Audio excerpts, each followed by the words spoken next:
Hello, everybody. Welcome, welcome, welcome. Are we ready for today? All right, so today we are focusing on how to truly believe in ourselves because most of us do not believe in ourselves because we hold on to so much stuff that we have felt like is who we are, and really it's not. So today I want us to break down like what it really feels like to believe in yourself through some of these toughest times. So I know so many people just feel hopeless, that we're hopeless of our situations, how we need to deal with it. And we struggle with that. And that's a lot of what we talked about in the last lesson. So now what we're going to do is it's now time to switch to gears. We now can see some of the things that are holding us back. We're now starting to see certain things we can do to implement to like get out of our way. It's simple steps. It's not hard. So now I want to help you learn about how to build the belief system in yourself and your abilities, even if the situation is grim.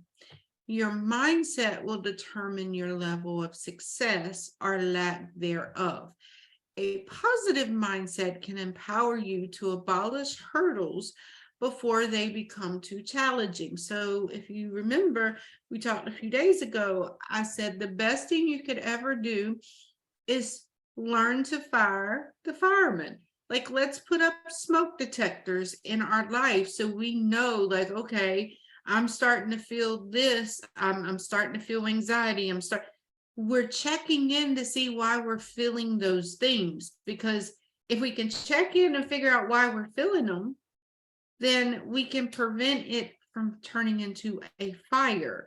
We don't want a fire. We don't want a big forest fire. We just want, okay, I got the warning. Let me figure this out, because we've done enough of putting out fires, and we've done an awful lot of starting the fire. So let's just leave the fire alone right now. Okay.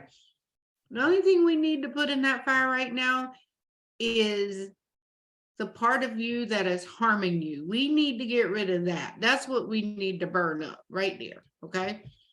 So I know it's difficult to really believe in yourself when you feel like everything around you is just crumbling into pieces. It's just like, okay, so you want me to be positive when my whole world is crumbling? Yes, because here's the thing. What if it's just that version of your life that's crumbling? And now you're getting ready to walk into the next level of your life. And the way to do that is by keeping faith to get through those hard times, because what you know and what you've seen and what you've proven to yourself time after time after time again, that it will get better. And so if you keep focusing and moving through it, and you're starting to see the clear and better days, you're going to continue to do it. It's kind of like on my health journey. Like, I would so often press on the gas and I would make things happen and I'd start to feel good. And then I'd ease off the gas a little bit because I'm like, oh, I'm good now. But no, maintaining is just as energy taking as it is to get there in the first place. Except the difference is you're ahead. You're not trying to catch up. You're not trying to get somewhere. You're already there. Now it's time to maintain it so you keep that level. And then you do that by showing up every day, and every day you get stronger and stronger, and you're able to do more. And it just becomes a part of you. That's like what people truly mean when they say it's a lifestyle change. And that used to be like, yeah, I get it. Da, da, da. But no, it has to be so embedded in you that it just naturally happens. Like, you wake up every morning and you brush your teeth and you don't think twice about it. It is a habit. And when you start to take care of yourself and you start to choose yourself and you start to pay attention to all these things that are showing up, and you consistently address it before the fire starts, guess what? You've put out all the fires. And that's what I like to help people teach or that's what I love to teach is people how to develop their own strategies and solutions for their life. I don't want to tell you what to do. The only thing I'm doing is giving you permission to learn to love you. Some people feel like they need to hear that. Some people feel like they just need permission to be them. So if that is what you're looking for, that is what I'm telling you is I'm giving you permission to learn to love you and appreciate you. Okay. So how do we create these strategies to make sure that we are steadfast and that, especially when we're feeling that pressure? Number one, reflect on the past. Yes, you've encountered seemingly enormous, I can't talk today, an enormous amount of situations in the past. And you have been completely succeeded in all of them, even if they were unpleasant. You accomplished it. So clearly, you have the abilities to overcome these situations. So if you go back and look at that and say, okay, these situations I survived, and you tap into that strength and the abilities that you have, then you know you're going to get past this. So in some situations, you may be able to look at your past situations, which is what I do, and adapting what I need from them to fit my current situations. Okay. All right. And the beautiful thing is it teaches us what not to do again, because we've done it and we tried it that way and that didn't work. So we needn't keep looking at it. And we also shouldn't need and allow our past to dictate what our future is. Just because it was like that before doesn't mean like it has to be like this time. And it's possible for you to just reflect without working up old unresolved issues. This can be a positive exercise. If you begin to feel a negative emotion, move to another technique, which can help you increase your self-confidence in your abilities. Okay. Act immediately. Rather than retreating into your personal cocoon, which we all love because we got it all decorated and it's all safe and pretty, and we can go in there and we can just cover ourselves up when things just seem too intimidating. And the problem is we need to address it right now. Right now, the fire has started. Right now, we need to address it. Now, are we going to put it out or are we going to let it get big? And so that's the thing. The longer you allow a situation to sit without attention, it gets bigger. It becomes more urgent. Okay. All right. Avoid cornering yourself with urgency by creating a proactive plan. So like, just do that. Like sit down and say, okay, instead of me always getting backed into a corner, what are the things that I can do? Number one, I can start listening to myself. I can start trusting my intuition and not allowing negative emotions to create my plans in my life. So if you have a just in case plan before the event ever happens, then it's okay to take hours to create a plan of attack. But if you're still brainstorming weeks from today, you're stalling. Right?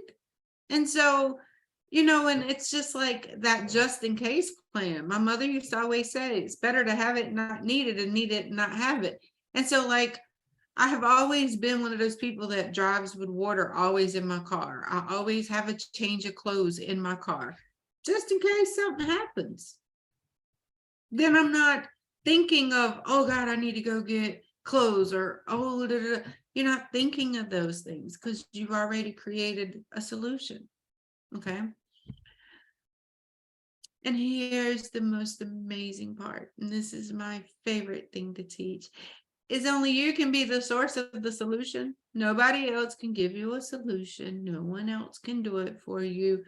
No one else but you.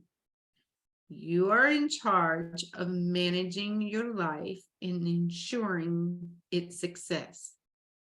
Okay? Now, I want you to take pride in this power. After all, you're free. No one commands you. Your life is what you make it. And you can use your power to start off on the right foot every day. Huh? Believe it. You will make it through. You found your way out of a tough situation before. You'll do it now and again because you're going to be encountering something else. There's always a way to get your head above the water. Always. You'll get better at it the more you practice it and do it. So some of the things you can do: create your fan base of supporters. You're the celebrity in your life. Create your fan base. Who's your fan base? You know, like for me, it's my children, my spouse, my family. They're cheering me on. My friends, you know, and chances are is that no one doubts your ability the way you do. I can assure you that. Everybody else believed in me before I could. Because in fact, they have faith in my abilities because I've proven my strength to them time after time again. You can too. One of my favorite quotes is from Bernice Johnson Regan. And she said that life challenges are not supposed to paralyze you. They're supposed to help you discover who you are. And that is so true. So now is a good time as any to show yourself what you're made of. Confirm to yourself that you're strong and tenacious as you suspect yourself to be. Everyone encounters hard times. It's just part of life, and it's a very major part of how we'll address these hard times in the future. But how we deal with that is how dependent you are to your mindset and your ability to believe in yourself, even through the toughest times. If you could just believe in you, okay? Here's the thing, and you probably realize this: your mindset can be your best friend or your worst enemy. If you allow your mindset to shift into negative territory, you'll end up with negative results. Remember, you attract the energy that you exude out. Okay. Now, the next lesson, we're going to actually work with me teaching you how to achieve your objectives despite failures. Okay. So for today, I want you to think to yourself, like, think about the biggest challenges that you face in life. How did your mindset affect the outcome? How would the outcome have changed had your mindset been differently? And what can you do to proactively ensure that the challenge will be easier the next time you are faced with it? Okay. I love all of you, and I will see you beautiful souls on the next lesson.